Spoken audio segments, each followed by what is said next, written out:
Hey folks, Zach Osterman here, IU Insider, Indianapolis Star. This is Mind Your Banners for Wednesday, April 17th, 2024. He's Mike Niziolek, Bloomington Herald Times. A lot going on, Mike. I guess let's launch in with the question that I know everybody is looking to answer. Everybody wants your answer to who's going to win Little Five. Which one, the women's or the men's? I now know. Give me the women's first, then the men's. What was their team? I just wrote this up and I can't Come remember. on. Come I know. on. I know.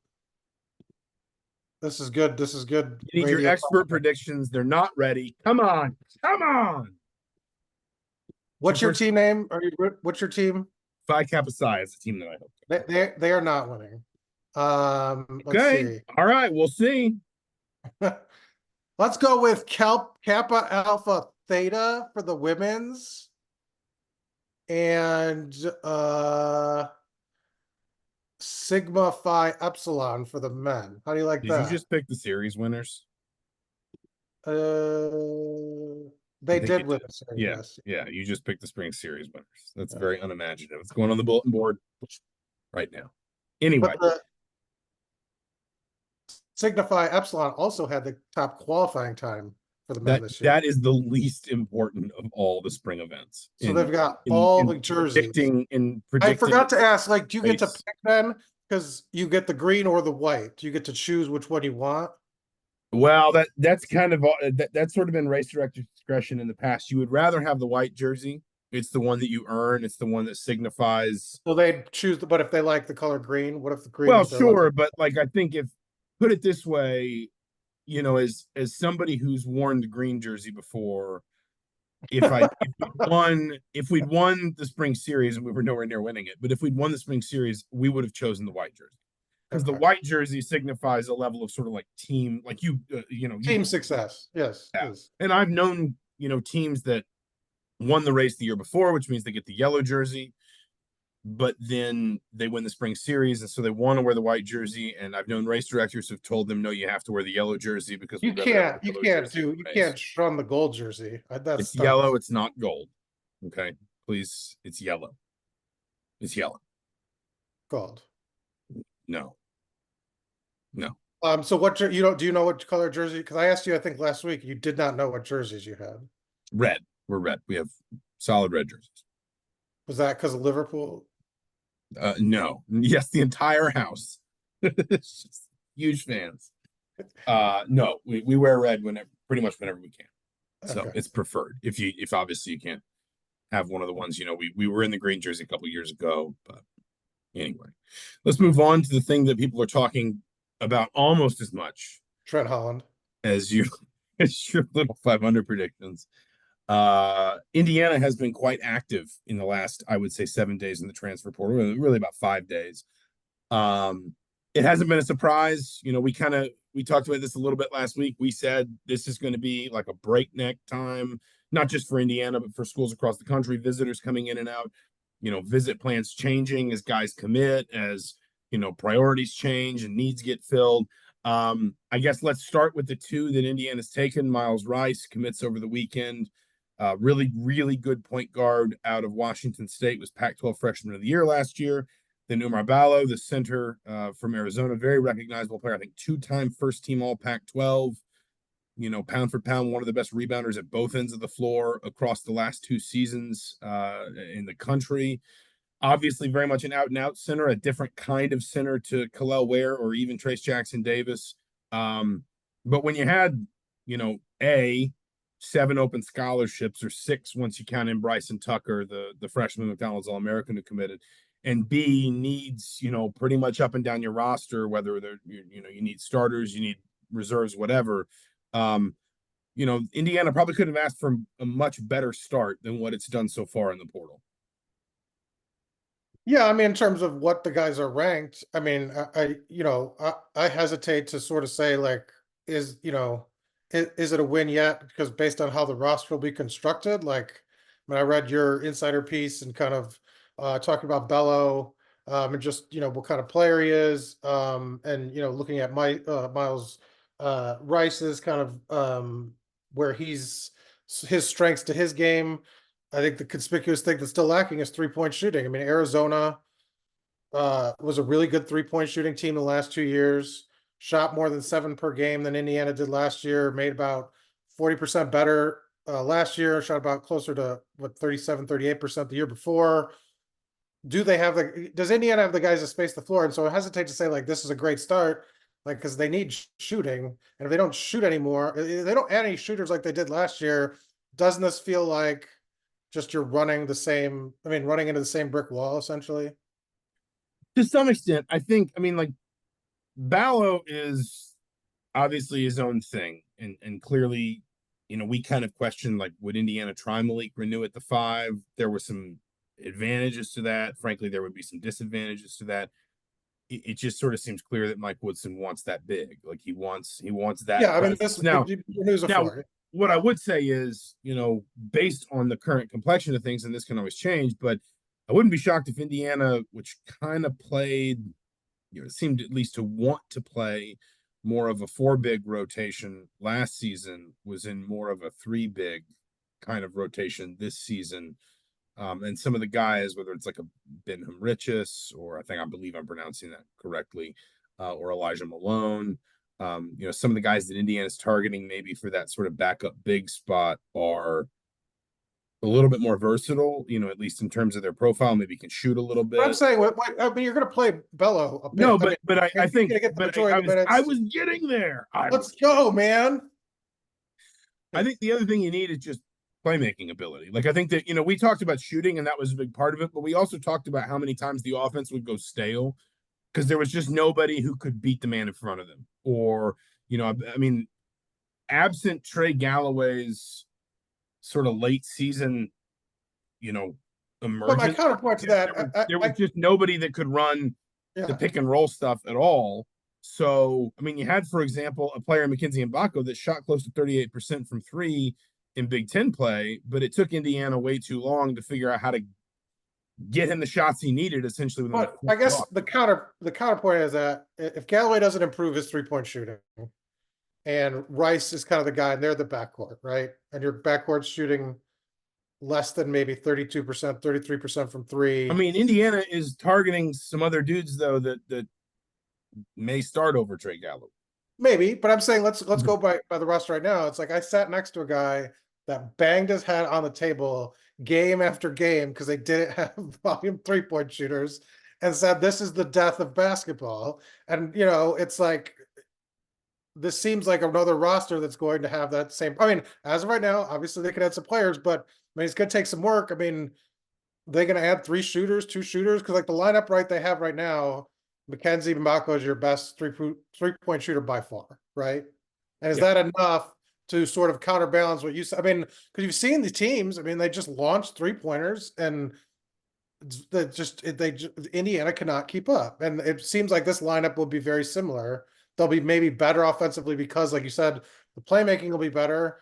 But can they close the gap with not being able to shoot a 3? Then Yeah, I mean, I think I don't deny Indiana still needs shooters. And you look at someone like Kanan Carlisle, who is scheduled to visit this weekend. He shot literally 32 of 100. So he shot the cleanest 32% from 3 you can imagine. That was as a freshman. I think there's probably a bit of an argument that if you pull him out of an offense that needs him to make plays on the ball so much and maybe asks him to spot up a little bit more, then that number probably improves, especially if you've also got good point guard play creating those shots for him, probably better than what he had around him at Stanford. Connor Esijan, as we speak, my understanding is he's on campus. The I guess rising junior, if you want to say, from Wisconsin. He went to Central Noble High School up around Fort Wayne. Shot about 36% from 3 as a freshman. Had a back injury last year. His numbers dipped to I think 30.3%, and he really, I mean, his none volume. of these are good. You said they're. I mean, these are not good, great numbers. Well, I think with a Esijan, basically, if your belief is that the injury was what caused the shooting dip, then you can, and I don't think he necessarily starts, but I think that then, and listen, this is all fantasy football. Like we're all just sort of like this is what happens in the portal. You say, well, we're going to take all these guys, and suddenly, you look around and fans have constructed rosters that have like 18 scholarship players, but But listen, don't you think I like a don't expect player Indiana. I don't like a expect player Indiana like to take like 345 plus 3-point shooters, if that's what you're asking. No, I think they need at least one though. Like Hickman would have made sense, right? Mm-hmm. Yeah. Like Hickman And I would have think made more Asian sense and than Hickman are probably being sort of, I would argue, without, obviously I'm not sitting in on meetings with the staff and things like that. Um, I would guess Asian and Hickman were probably being pitched similar roles. but Hickman's, I mean, but wouldn't you want the more proven shooter if you're Indiana at this point? Like you need a Oh, no proven doubt. But Connor three-point. Hickman went to Cincinnati, so now you got to move on. I mean, No, I know, but I'm saying like that like based, but my point is like I would go all in on a guy that shot a 40% in a season on 3-point range versus a guy that maybe had a more vast skill set. As you know what I'm saying? Like I would target my focus would be less on sort of you've got enough versatility, I think, on the players you have. Because I mean, you're not playing because with the 5 you got, and then what? Tucker comes off the bench, he's 6, and then you've got backup guards already in place with Gabe Cupps and Anthony Leal. Like you need that shooter, and that should be your primary target. Like that's the guy, right? well, so here's the other question, and I mean, like, I wondered for a little while why Indiana was going so hard after such a clear cut pick and roll point guard. Beyond the fact that just like Miles Rice is a really good player. And then like it occurred to me that nobody ever really clearly outlined what was wrong with Trey Galloway at the end of last season, other than that it was his knee.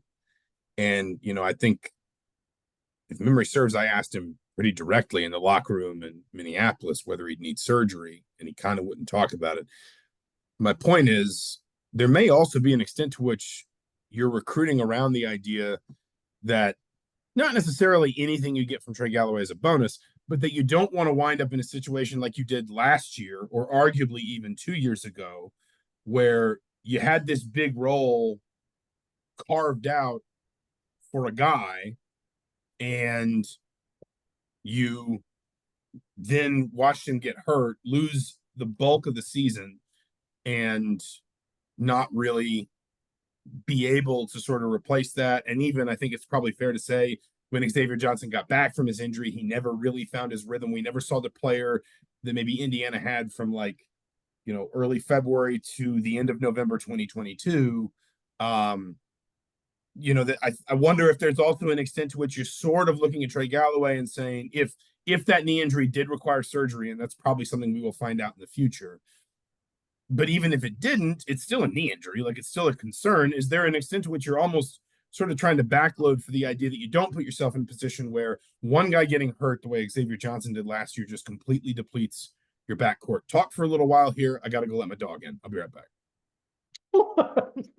What? You're abandoning the pot. So he's literally abandoning. Can we just edit this out? Like I'm gonna get a vamp. And one of those cans, you got 2 cans of those empty beer cans.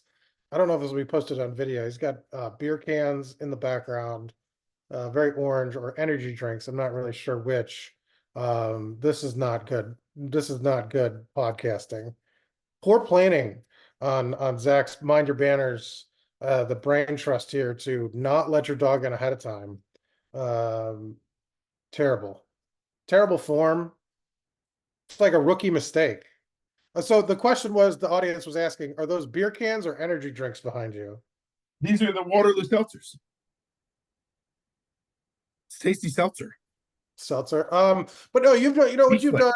done. I think you've seen comparison to Purdue. I mean, the reason, they need like Varsity. a Mason Gillis type of player that just can come off the bench, shoot 2 3-pointers, make 2 3-pointers a game.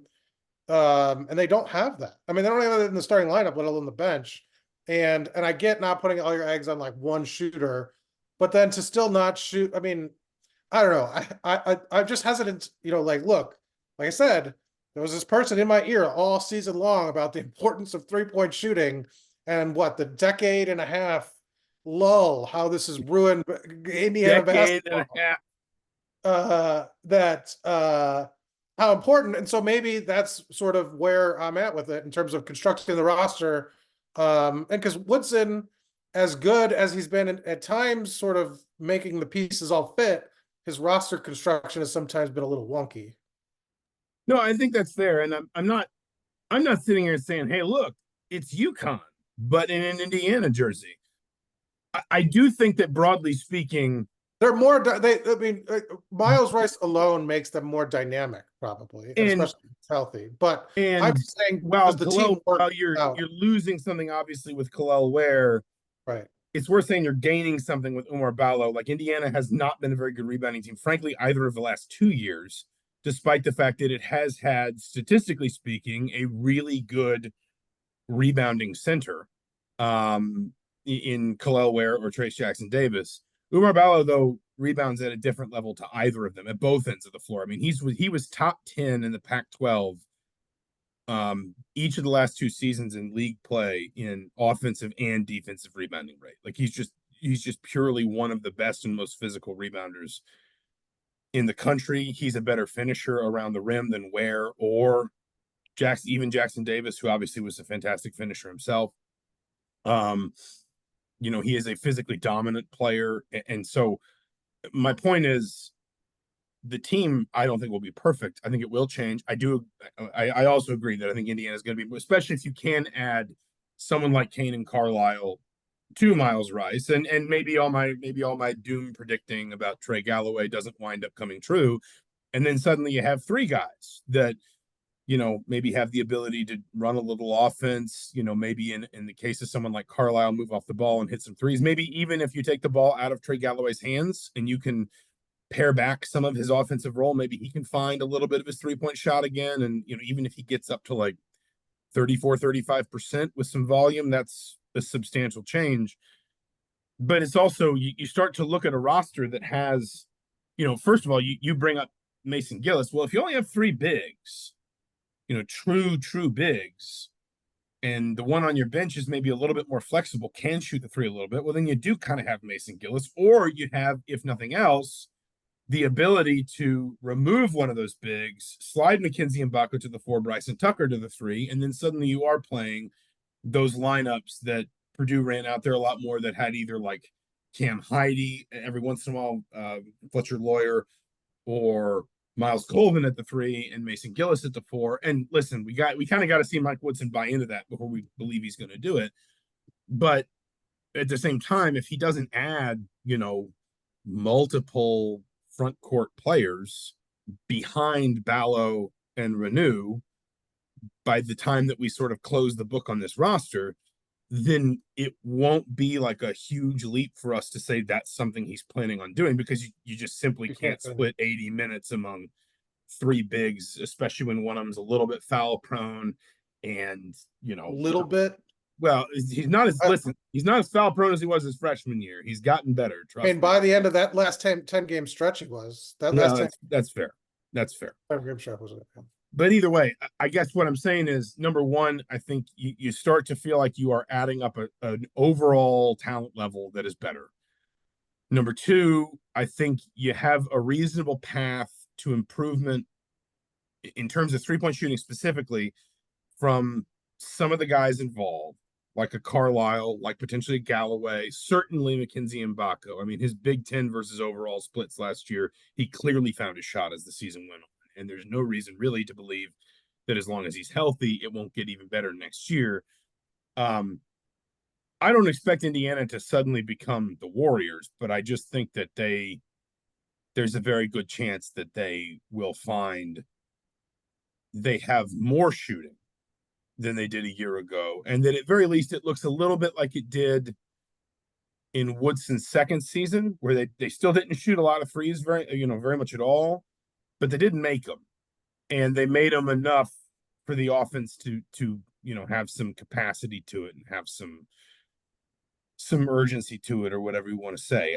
I just I think it is trending better, though the problem is not solved. Let's put it that way. Yeah. And I mean, it certainly depends on what they do. Obviously, like as of right now, I mean, there's this clear deficit. I mean, they could close that gap here based on the additions that they make. Based on, I don't know, what's your take overall, sort of the, Mike Woodson? Everybody's a fan now again. Apparently, the fan base is on board for a hot minute. I wouldn't say everybody's a fan. I mean, I think there's always an extent to which like this stuff is just there's always a prisoner of the moment element to this. And like I've seen this with other coaches in Indiana too. And listen, obviously the other coaches I've covered in Indiana eventually lost their jobs. But there's always an extent to which in the moment you're always going to be sort of more frustrated and more easily carried away emotionally by what you're seeing than if you kind of pull back a little bit. And what I would say too is, there was kind of this, from that night that Indiana lost to Nebraska and word got around that IU was going to decline the NIT if invited and just like attack the portal and everything around sort of we're going to retain Mike Woodson. We're going to go crazy in the spring recruiting cycle. There's going to be all of this additional NIL sort of resource in the pool for Woodson to go get the players that he wants and build a roster that maybe doesn't, I don't want to say cut corners, but has more sort of angles and dimensions to it. And maybe Indiana doesn't wind up getting outbid by somebody for this guy, or Indiana can be more decisive in this recruitment with this player or whatever. So far, and it's worth saying they've filled fewer than half of their available scholarships to the moment we're talking right now, 2:32 p.m. April 17th. So far, Indiana's kind of done what it said it was going to do. And I think that's probably part of it too, is that people feel like they are seeing, sort of promise followed by action. And there will be a level of skepticism that will only be sort of dispelled if we get to December and January and Indiana looks like a, dramatically better team, looks like it can compete for a Big Ten title, looks like it could play to the second weekend of the tournament, etc. But for now, at least Indiana is, Mike Woodson and by extension Indiana are kind of making good on this sort of promise of this is how we're going to fix the problems that ultimately sunk last season. If they do struggle, he will need to go to a different sort of talking point than inexperience, don't you think? Because he Yeah, landed too much no, transfers. The I think transfers that's he landed are experience. The core, they've got 4 starters. If you, I know Cups won't start next year, but 4 guys with starting experience. they won't be as young. I mean, they Yeah, still there still will be the element of like, can he get them to gel? right. But you're trading Kalel Ware, who had 1 year in college, for Umar Ballo, who has 4. You were starting Gabe Cups when Xavier Johnson was injured last season, and Cups didn't do anything wrong necessarily. Mike Woodson said many times we thought we were going to be able to limit his role more and let him develop. Didn't work out that way. Well, now you're going to start Miles Rice, who is also technically a freshman last year, but that was his 3rd year of college. He had a redshirt year. There's a level of experience and savvy and whatever else that he's going to bring to that. They'll still be young together. There were those 2 statistics that I cited last year. One was just Division I experience. The other was minutes continuity. Minutes continuity is still going to be kind of down. Maybe not to the extent I think it'll be higher than it was last year because yeah, you it'll got be better than it was last yeah, year because you're yeah, not losing 4 starters. But it will still, you know, take a step back in the sense that Ware will be gone, Johnson right. will be gone, that bench will But it be won't be starting over like they etc. did a year ago. And you're also not going to be in a situation, I don't think, we'll see where kind of the numbers settle out. As things are trending, I don't think you're going to be in a situation where guys are you know, you're playing guys that just literally don't have a lot of experience at this level, that are only freshmen and sophomores, or have only played, have only averaged such and such minutes per game. Or, like in the case of, and I'm not picking on him, but in the case of Peyton Sparks, okay, he's a junior, but so much of his experience is at the MAC level, whereas Umar Ballos comes to Indiana with 2 Pac-12 title rings.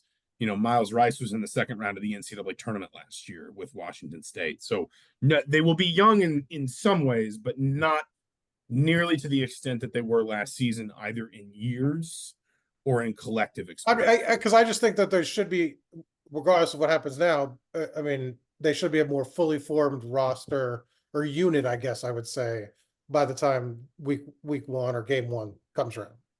I think that's fair. And I also think, like, I mean, this is again where it goes back to you felt like you saw a certain emergence from Anthony Leal and Trey Galloway. And we don't know what goes on behind the scenes in locker rooms and team meetings and stuff like that. But like at least to me, there was an outward as last season wore on, sort of like visible assumption of leadership, not just from Galloway, who was a first year captain, but from Leal, who wasn't a captain, but was a fourth year player. And now you've got those two guys coming back. I've mentioned this story mentioned this on the podcast before. I grew up in a family of Georgia Tech fans. And in 2004, when they went to the national championship game, their two captains were like their eighth and like 11th players in their rotation. Hmm. But they were a fourth year player who'd been like Paul Hewitt's, I think, like first recruit at Georgia Tech, and a fifth year player who actually left the program at one point because like he needed to go basically help his family with something, but he came back. And essentially they held the whole thing together. And nobody really realized it until the next year when Tech returned almost all of its core and was not nearly the same. And everyone basically admitted they never replaced that leadership, that they had those two guys that just held the locker room together, that kept everybody in on the same page and moving in the right direction and whatever. And when they lost those guys, nobody really stepped into that void. It feels like Galloway and Leal can be that for Indy. Whatever their roles on the court, they can also be that for Indiana in terms of you do have a team that's going to have to pull a lot of different pieces together, that's going to have to put some guys in different roles, etc. You know, those are two guys that seem invested not just in whatever happens on the court, but in the idea of being the ones that kind of glue all the pieces into place. That's fair. Yeah. So I mean, well, I don't know. Like I asked you this sort of generally at the beginning, and I feel like you didn't give me a firm answer. Like what is your impression of Indiana's work to this point? Is it essentially just they still haven't gotten shooters?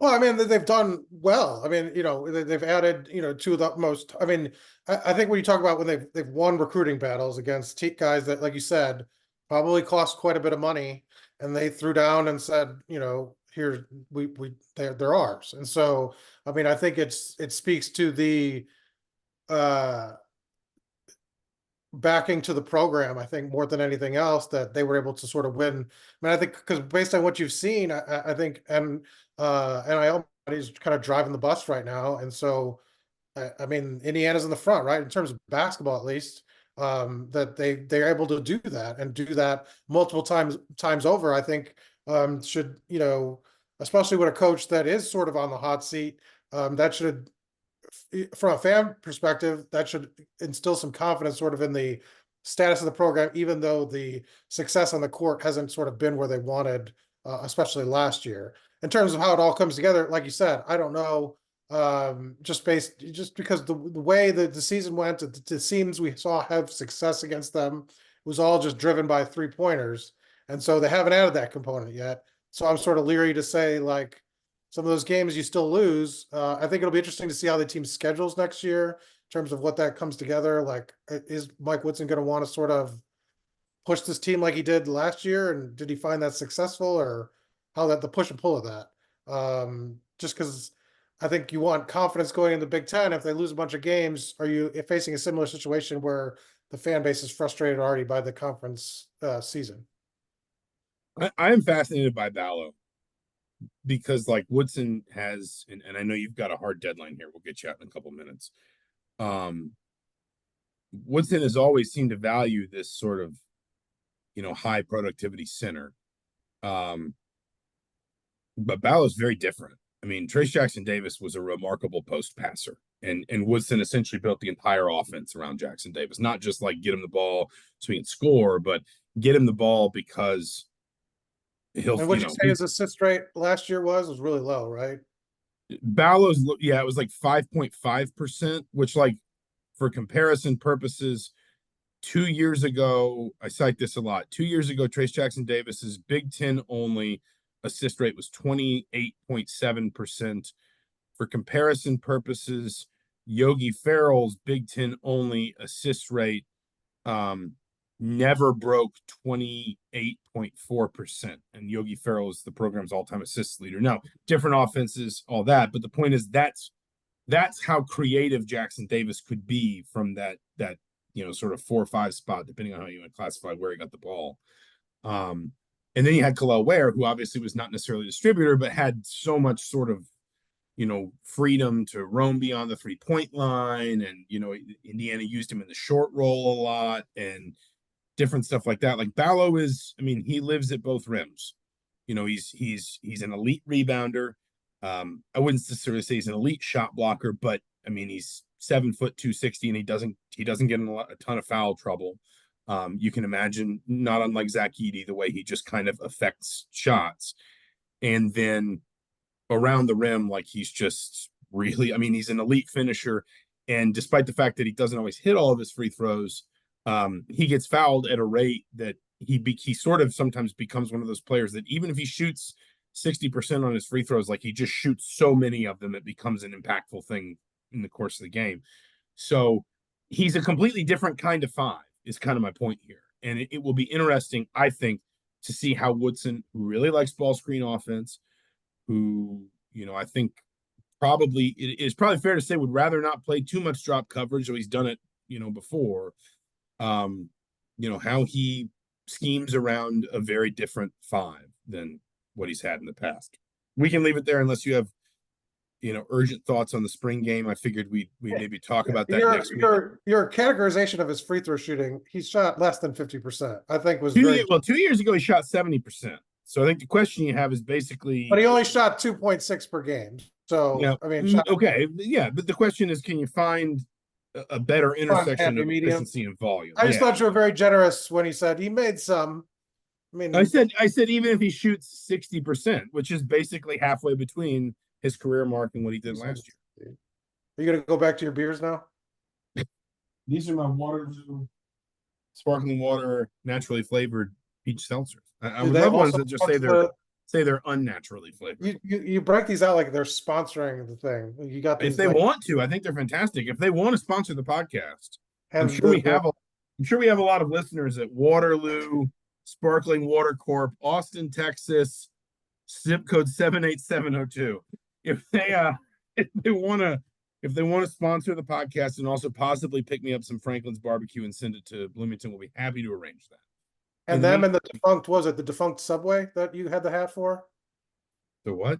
Yeah, it's right here. Yeah. I was going to put it on as a signal to you if we needed to shift topics, but we never did. So we'll recap the spring game next week. We'll probably have more transfer movement to talk about then. I think this stuff's going to keep happening fast for Indiana for a while. Wouldn't be shocked if you see maybe a couple more in the door, and then, like, let's say by the end of the weekend, early next week, and then maybe Indiana hits pause, takes a breath, reassesses kind of where the portal field is, who's entered it late, maybe what its needs have evolved into with some guys in the fold, and then kind of goes again. But he's Mike Niziolek. I'm Zach Osterman.